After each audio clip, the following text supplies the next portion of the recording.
Hello student, कैसे हैं आप सब। एक बार पुनः शिव कोचिंग क्लासेस पर स्वागत है। उम्मीद करता हूं आप सब अच्छे होंगे, मस्त होंगे, बेहतर होंगे, आपकी पढ़ाई भी बेहतर चल रही होगी। 11th क्लास के फिजिक्स में सदिश विश्लेषण चल रहा है। 2024 को टारगेट में रखते हुए आपको निरंतर लेक्चर प्रोवाइड कर रहे हैं। 2024 का एक अलग से प्लेलिस्ट बना दिया गया है जिससे आप लोगों को प्रॉब्लम ना हो सके और आप लोग अच्छे तरीके से तैयारी कर सके। यहाँ पर आज देखिए सदिश विश्लेषण से क्वेश्चन है हमारा। पहला क्वेश्चन है आज का, यदि vector A plus vector B का माड बराबर हो vector A minus vector B का माड, तो सिद्ध करना है कि वेक्टर ए और वेक्टर बी परस्पर लंबवत है। यदि आप लोगों को लंबवत सिद्ध करना हो तो ए डॉट बी का मान 0 आ जाना चाहिए। क्या आना चाहिए बच्चों? ए डॉट बी का मान कितना आना चाहिए? 0 आ जाना चाहिए। बस ये आपका यदि आ गया तो समझिए कि ये दोनों परस्पर लंबवत है। ठीक, तो चलिए शुरू करते हैं, हल करते हैं। चूंकि जो भी दे के रखा है पहले, vector A plus vector B का माड यानी मापांक ये बराबर है vector A minus vector B के।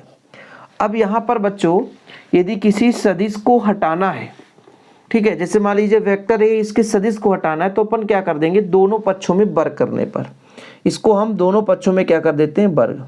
दोनों पक्षों में वर्ग करने पर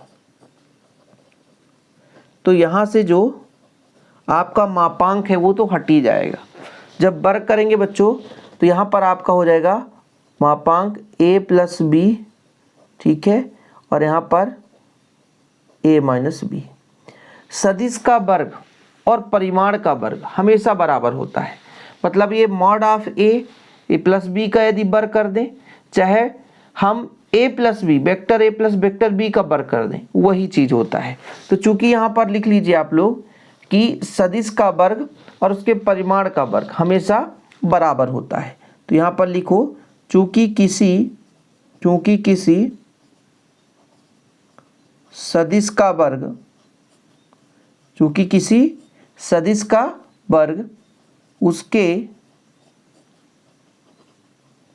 उसके परिमाण के वर्ग के बराबर होता है। सदिश का वर्ग उसके परिमाण के वर्ग के बराबर होता है। इसका मतलब ये हुआ कि चाहे vector A plus vector B, यहाँ पे वर्ग किया था हमने ना, तो वर्ग लगा दो यहाँ पर। ये आपका सदिश का वर्ग हो गया और ये परिमाण का वर्ग था। तो हम इस प्रकार से vector A minus vector B का वर्ग कर सकते हैं, क्योंकि सदिश का वर्ग उसके परिमाण के वर्ग के बराबर होता है। ये चीज़ आप लोगों ने समझा। यानी vector A plus vector B का dot product vector A plus vector B के साथ हो जाएगा। यहाँ पर vector A minus vector B का dot product vector A minus vector B के बराबर हो जाएगा।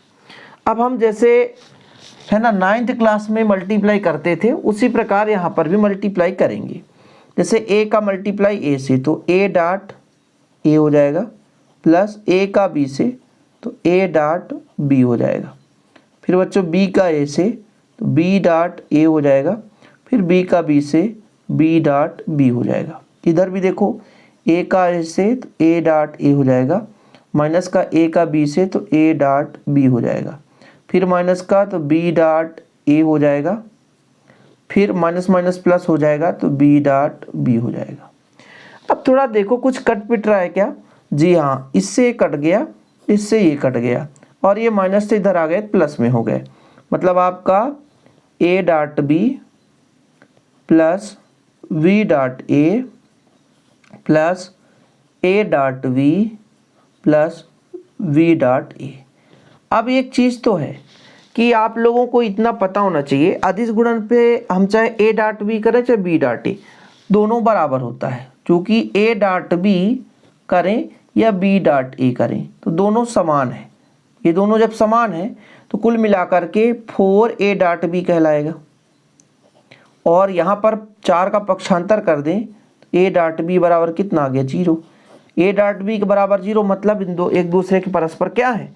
लंबवत है। अतः ये प्रूफ हो गया। अब कुछ प्रूफ करने की आवश्यकता नहीं है। अतः ये प्रूफ हुआ कि अतः वेक्टर ए और वेक्टर बी क्या है? परस्पर लंबवत हैं। परस्पर लंबवत हैं। ठीक है बच्चों, ये पहला क्वेश्चन था, बिल्कुल आसानी से क्लियर हो गया होगा। ऐसे ही क्वेश्चन और रहेंगे जो कि बिल्कुल आप आसानी से कर सकते हैं। कोई भी क्वेश्चन कठिन नहीं होता है, बस समझने का तरीका कठिन होगा तो फिर दिक्कत हो जाएगा आपका। जैसा कि यहाँ पर दूसरा क्वेश्चन देखिए कि वेक्टर ए प्लस बी और वेक्टर ए माइनस बी परस्पर लंबवत है। लंबवत का मतलब बच्चों इसका दोनों का डॉट प्रोडक्ट लगाएं तो 0 है। तो ए और बी में क्या संबंध है, बिल्कुल हल करते हैं प्रश्नानुसार। चूंकि आपको पता है कि वेक्टर ए प्लस बी, ठीक है, चूंकि वेक्टर ए प्लस बी व वेक्टर ए माइनस बी परस्पर क्या है, परस्पर लंबवत है। लंबवत का मतलब ये है कि दो सदिश यदि परस्पर लंबवत हैं तो उनका डॉट प्रोडक्ट क्या आता है, 0 के बराबर आता है। मतलब vector A plus B dot product vector A minus vector B, इनका डॉट प्रोडक्ट कितना आता है, 0 आता है। ए प्लस बी और ए माइनस बी कितना हो बच्चों, 0 है। तो ए plus B A minus B आप लोगों ने पढ़ा होगा कि A square minus B square बराबर 0। भाई सदिश का वर्ग परिमाण के वर्ग के बराबर होता है, तो आप परेशान मत होना कि भाई यहाँ पर वेक्टर क्यों नहीं लगा, क्योंकि वेक्टर का वर्ग करेंगे तो ए स्क्वायर के बराबर ही आएगा। अब बच्चों इसको पक्षांतर कर दें, ए स्क्वायर बराबर बी स्क्वायर आ जाएगा। इसमें क्या संबंध है, वर्ग से वर्ग हटेगा तो ए बराबर बी, यही तो संबंध है, कुछ ही नहीं है। मतलब दोनों सदिशों के परिमाण क्या होंगे, बराबर होंगे। ये संबंध आया हमारा कि दोनों सदिशों के परिमाण, दोनों सदिशों के परिमाण बराबर होंगे, ये चीज है। मतलब हमारे पास दो यहाँ पर a plus B A minus B एक प्रकार सदिश है, इनका डॉट प्रोडक्ट लगाया, लंबवत है इसलिए 0 के बराबर रखा बच्चों। तो इनमें संबंध आया कि a और b दोनों बराबर है, मतलब दोनों सदिश के परिमाण क्या है, बराबर हैं। अगला क्वेश्चन देखिए बच्चों कि हमारे पास यदि vector a plus vector b बराबर c है और यहाँ पर ए स्क्वायर प्लस बी स्क्वायर बराबर सी स्क्वायर, तो बराबर क्या सिद्ध करना है, परस्पर लंबवत है। लंबवत का मतलब है ए डॉट बी बराबर 0 आना चाहिए, ये तो क्लियर है। ए डॉट बी बराबर क्या होना चाहिए, 0 होना चाहिए। भैया सिद्ध होने का मतलब ये है, यहाँ पर देखो इसके बराबर इतना है तथा इसके बराबर इतना है, दोनों चीज बराबर है, तो सिद्ध करना है कि ए डॉट बी परस्पर लंबवत है, मतलब ए डॉट बी का मान 0 होना चाहिए। तो चलिए शुरू करते हैं, हल करते हैं। जैसा कि हमारे पास vector A plus vector B बराबर वेक्टर सी है। जैसा कि आपको पहला क्वेश्चन मैंने कहा था कि भाई साहब ये हमारे पास दे के रखा है, यदि हमको लंबवत सिद्ध करना है तो हमको इसमें क्या करना पड़ेगा, वर्ग करना पड़ेगा, तभी यहाँ पे जो आपका सदिश है इसका वर्ग करेंगे तो यहाँ पे परिमाण आ जाएगा।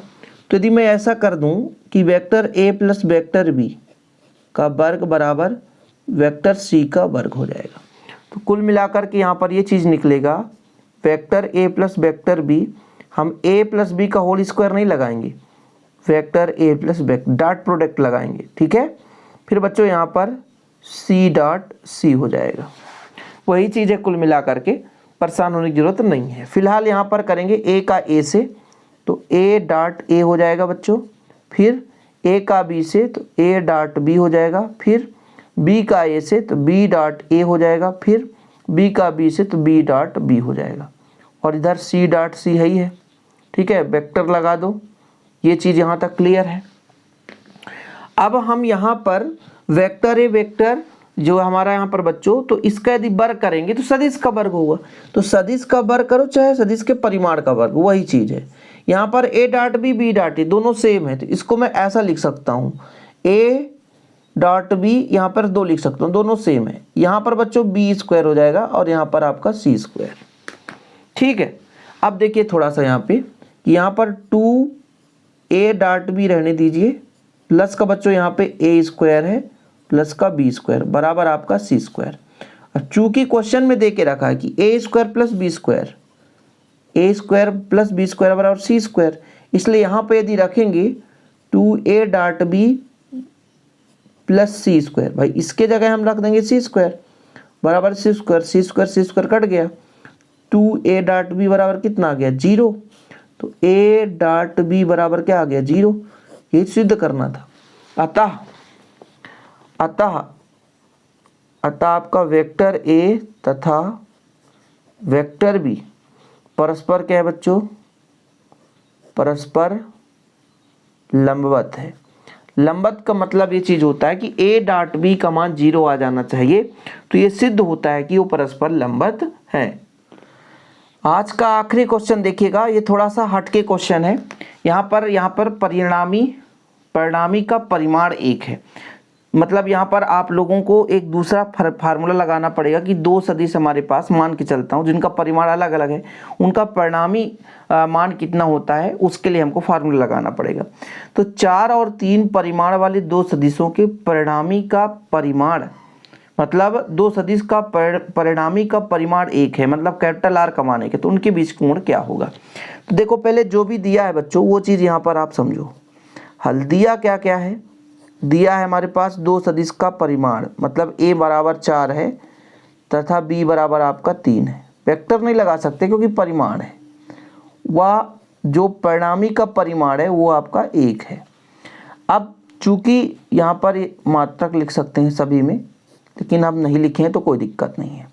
चूंकि r बराबर क्या होता formula, a square plus B square plus 2ab cos theta, यही तो होता है। इसका मान 1 है बच्चों। इधर आप देखो, इधर आप 4 का वर्ग है 3 का वर्ग है प्लस 2 गुणे 4 गुणे 3 cos थीटा, तो कितना आ जाएगा आपका, इधर आ जाएगा 4 चौको 16 3 त्रिकाई 9, मतलब आपका आ जाएगा 25 धन 4 3 12 दूनी 24 24 cos थीटा। अच्छा एक काम करो, ये वर्गमूल कैसे हटेगा, जब वर्ग लगाएंगे तो एक एक कम एक हो जाएगा, इधर 25 धन 24 cos थीटा हो जाएगा। अब ये 25 है इधर ना, तो 25 का माइनस 24 हो जाएगा भाई। 25 एक मिनट उल्टा कर दिया मैंने, 1 माइनस 25 हो जाएगा, क्योंकि भाई साहब ये प्लस इधर आएगा तो माइनस होगा, यही चीज़ तो होगा और दूसरा हो नहीं सकता। बराबर 24 cos थीटा, मतलब इधर माइनस 24 बराबर 24 cos थीटा।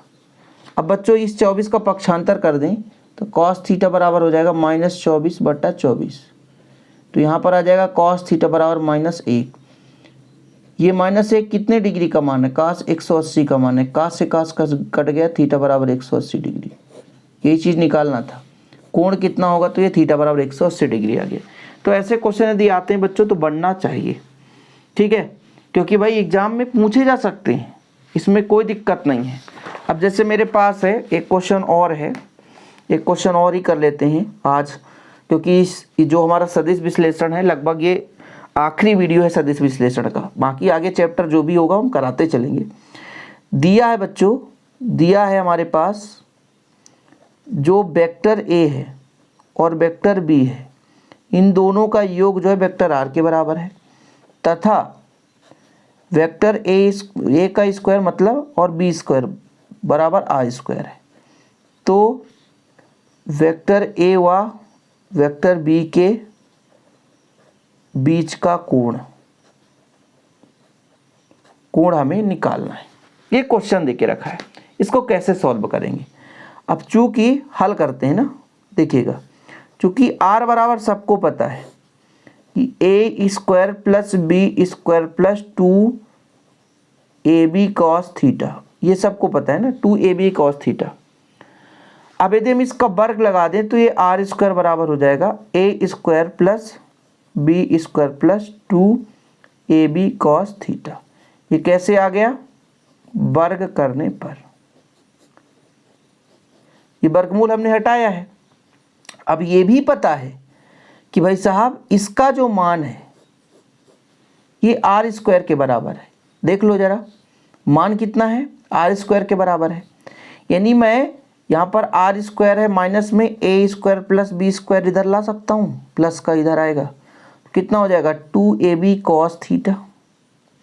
अब इसका मान है जो आर स्क्वायर के बराबर है, देख लो, तो यहाँ पर मैं आर स्क्वायर कर सकता हूँ 2ab cos थीटा।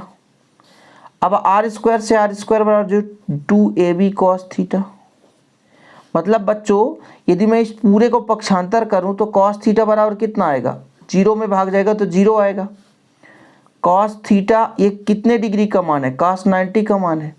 अब cos से cos कट गया, थीटा बराबर कितना आ गया 90 डिग्री, आंसर आ गया। ठीक है, तो ऐसे क्वेश्चन एग्जाम में पूछ दिए जाते हैं और बच्चों को लगता है बहुत कठिन है, हम कर नहीं सकते सर, इतना कठिन कैसे करेंगे, लेकिन जबकि कठिन होता नहीं है। उम्मीद करता हूँ कि आप समझ गए होंगे बच्चों, आप लोगों को प्रॉब्लम नहीं होगी। बस वीडियो पसंद आए तो वीडियो को लाइक करके शेयर जरूर कर दें। ऐसी वीडियो पाने के लिए चैनल को सब्सक्राइब कर लें ताकि हम लगातार आप लोगों का हेल्प करते रहें। इसका नोट्स लेना है तो कॉन्टैक्ट नंबर है 9685299149। डिस्क्रिप्शन पे ऐप का लिंक मिल जाएगा, आप ऐप भी डाउनलोड कर लीजिए और बेहतर रूप से वहाँ से भी आप नोट्स बाय कर सकते हैं और बेहतर रूप से तैयारी कर सकते हैं। यूट्यूब पे फ्री ऑफ कास्ट चलता है, अभी कोई भी पेड कोर्स नहीं रहता, यूट्यूब पे आप फ्री में पढ़ सकते हैं। ओके, जय हिंद, वंदे मातरम।